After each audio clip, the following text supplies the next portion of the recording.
گئی. تو یہ دعا میں مثال دے رہا تھا. یونس علیہ الصلوۃ والسلام، ہم آج شکوہ کرتے ہیں ہمارے پاس وسائل نہیں ہے، طاقت نہیں ہے، ایسا نہیں ہے، ویسا نہیں ہے. برما کے مسلمانوں کا ہوا، پوری دنیا کے مسلمان اپنے آپ کو بے بس محسوس کر رہے ہیں. بوسنیا کے اس سے پہلے یہاں ہندوستان میں مختلف موقعوں پر ایسے بہت سے حالات آئے. ہمارے پاس اگر کچھ نہیں ہے تو دعا ہے. میں ابھی کئی مقام پر یہ بات زور دے کر کہتا ہوں کہ ہم بھی غیر مسلموں کی طرح مادی چیزوں پر نظر رکھتے ہیں. طاقت ہے، ہتھیار ہے، پیسہ ہے، مشین ہے تو کام چلے گا. ہاں، روحانی قوت ہمارے نزدیک اب اہم نہیں رہی، اور اس کی کئی دلیلیں دیتے ہوں. ابھی میں نے بیان کیا کل کے درس میں، حضرت فاطمہ کے ہاتھ میں چھالا پڑا، بخاری کی حدیث آپ سن چکے ہیں. غلام آیا، آپ مانگنے گئے کہ گھر میں کچھ کام کر دے گا، میرے کام کم ہو جائیں گے. اللہ کے رسول شام میں رات میں گھر پہنچے، کہا غلام کے لیے آئے تھے، اس سے بہتر چیز بتاتا ہوں. بستر پہ آؤ تو 33 مرتبہ سبحان اللہ، 33 مرتبہ الحمدللہ، 34 مرتبہ اللہ اکبر بولو. میں اکثر یہ بیان کر کے سوال کرتا ہوں کہ تھوڑی دیر کے لیے سوچئے کہ ہمارے گھر کی بیوی، والدہ، بہن کوئی اگر کہے واشنگ مشین لا دو، فریزر لا دو، یہ لا دو، اور آپ یہ بولے کہ سبحان اللہ الحمدللہ اللہ اکبر پڑھ لیا کرو، تو ہماری بیویاں، ہماری بچیاں کیا جواب دیں گی؟ کوئی کنیکشن نظر آتا ہے؟ ہاتھ میں چھالا ہے، گھر میں کام ہے، پریشانی ہے، اور جواب میں حل میں کیا بتایا جا رہا ہے؟ بستر پہ آؤ تو سبحان اللہ الحمدللہ اللہ اکبر اتنی مرتبہ کہو. سوچئے ذرا سا، یہ روحانی قوت، اس کے کیا کیا فائدے ہیں ڈیٹیل میں اس کے پیش کرنے کا موقع نہیں ہے کہ اس اللہ کے ذکر سے انسان کو جسمانی قوت ملتی ہے، برکت ملتی ہے.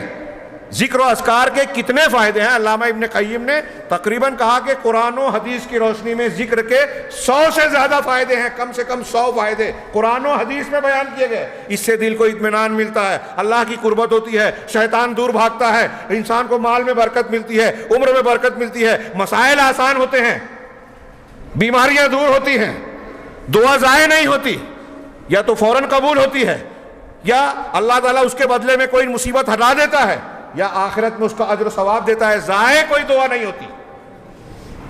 یہ یاد رکھیے، وہ اللہ کی عبادت ہے. یہ میں جو بیان کر رہا ہوں یہ طبرانی کی صحیح حدیث ہے، مقبول حدیث ہے. تو میں یہ عرض کر رہا تھا کہ وسائل کی بات، ہمارے پاس کوئی وسیلہ نہیں ہے، گھر کا مسئلہ، سماج کا مسئلہ، قوم و ملت کا، اگر کوئی چیز نہیں ہے تو دعا ہے. یونس علیہ الصلوۃ والسلام کی مثال دیکھیے، مچھلی کے پیٹ میں ہیں، دنیا کے اعتبار سے کوئی ذریعہ سبب نہیں تھا، اللہ کو پکارا. پکارنے میں کیا ذریعہ تھا؟ اللہ کی توحید اور تسبیح کا اقرار. یہ دعا اور ذکر کا حاصل ہے، ہماری زندگی کا مقصد ہے. اور پھر اس کے بعد انی کنت من الظالمین، جو اگلا جملہ ہے کہ میں ظالمین میں سے تھا، میں ظالمین میں سے ہوں، مجھ سے گناہ ہو گیا. تو مطلب یہ ہوا کہ گناہ ہوا، پروردگار معاف کر دے. توحید اور توبہ دونوں چیزیں اس دعا میں ہیں. لا الہ الا انت سبحانک انی، یہ دعائیں مستجاب ہے، اس کے ذریعے سے دعا مانگی جائے تو اللہ قبول کرتا ہے. ترمذی کی روایت میں ہے، جس کو سید الاستغفار کہا جاتا ہے نا، صبح پڑھ لیا اور شام تک موت آ گئی تو جنت میں جائے گا، شام کو پڑھ لیا صبح تک مر گیا تو جنت میں جائے گا. بخاری کی روایت، اس میں بھی آپ کلمات کے ترجمے اور پڑھیں گے نا، اللہم انت ربی لا الہ الا انت خلقتنی وانا عبدک والی جو حدیث ہے، دعا ہے، موقع نہیں ہے تو اس میں بھی آپ کو یہی ملے گا کہ توحید ہے، بندگی کا اقرار ہے، گناہ کے اعتراف کے ساتھ توبہ ہے. توحید اور توبہ مل کر جو ہے انسان کو کامیابی عطا کرتی ہے. یہ دعا کی کچھ اہمیت، فضیلت میں نے بتائی. حضرت یونس علیہ الصلوۃ والسلام کے واقعے میں جب انہوں نے یہ دعا کی، اللہ نے ان کو اس سے نجات دی، آپ پھر سے نکل گئے. کوئی سبب نہیں تھا اللہ کی دعا کے علاوہ.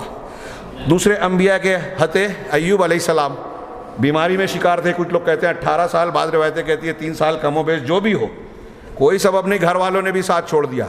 دعا مانگی، رب انی مسنی الضر وانت ارحم الراحمین. یہاں ایک اور بھی نقطہ معلوم ہوتا ہے توحید کی دلیل. انبیاء کرام بشمول جناب محمد رسول اللہ صلی اللہ علیہ وسلم، جب کوئی مصیبت، تکلیف، ضرورت پڑ رہی ہے، اللہ کے رسول کہتے ہیں جوتے کا تسمہ بھی اللہ سے مانگو، تو اللہ سے مانگ رہے ہیں. ہمارے ہاں لوگ کہتے ہیں کہ رسول سے لے لیں گے، جو کچھ ہمیں لینا ہے لے لیں گے محمد سے، اور ان کی جب ایسی شان ہے تو وہ کیوں نہیں دے سکتے، ان کا یہ مقام ہے تو وہ کیوں نہیں دے سکتے، وہ تو اللہ کے حبیب ہیں، سید المرسلین ہیں، فلاں بزرگ ہیں، پانی پہ چلتے ہیں، ہوا میں اڑتے ہیں، فلاں کرامت کا مظاہرہ کرتے ہیں، تو وہ ہماری دعا کو نہیں سن سکتے کیا؟ اولاد نہیں دے سکتے کیا؟ مشکل کشائی نہیں کر سکتے کیا؟ دستگیری نہیں کر سکتے کیا؟ کتنی بڑی گمراہی ہے. یہ قرآن پڑھیے، انبیاء کرام علیہ الصلوۃ والسلام کا جو مقام، مرتبہ اور درجہ ہے، اس کی خاک پاک و قدموں کی دھول کو کوئی دوسرا بڑے سے بڑا پیر ولی نہیں پہنچ سکتا. جو ایسا نہیں مانتا وہ کافر ہے. یہ میں نہیں کہتا، امت کا اتفاق ہے کہ کسی نبی سے بڑھ کر یا ان کے برابر کسی غیر نبی کو کوئی مانے تو وہ دین سے خارج ہو جائے گا. انبیاء کا یہ مقام، اور قرآن کہہ رہا ہے کہ ابراہیم علیہ السلام اولاد اللہ سے مانگ رہے ہیں، زکریا علیہ السلام اولاد اللہ سے مانگ رہے ہیں، یونس علیہ السلام اپنے غلطی کا اعتراف کر کے توبہ کر رہے ہیں، آدم علیہ السلام ربنا ظلمنا انفسنا کہہ کے معافی مانگ رہے ہیں. نبی کریم صلی اللہ علیہ وسلم کو دعائیں سکھائی جا رہی ہے، وقل ربی زدنی علما. ارے جب اگر اللہ کے رسول یا رسولوں کو، اگر مخلوق میں کسی کو اختیارات ہوتے تو رسولوں سے بڑھ کر کوئی نہیں.